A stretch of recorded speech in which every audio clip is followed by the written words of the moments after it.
দলবদ্ধভাবে মোনাজাত। প্রথম কথা হলো ভাইরা, দোয়া আমরা করি কার কাছে? আল্লাহর কাছে না। আল্লাহর বান্দা তো দুই রকম, কিছু আপন বান্দা, কিছু শতালো বান্দা, ঠিক না? ঠিক তো? হ্যাঁ, আপন বান্দা না?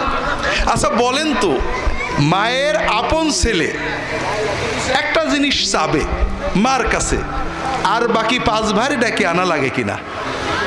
হ্যাঁ, না। দোয়া মূলত আল্লাহর সাথে বান্দার সম্পর্ক, এখানে লোকজন লাগে না। নামাজ জামাতে পড়া লাগে, ওয়াজ মাহফিলে একজন বলে একজন শোনে, দোয়া তো আল্লাহর কাছে আমরা করি।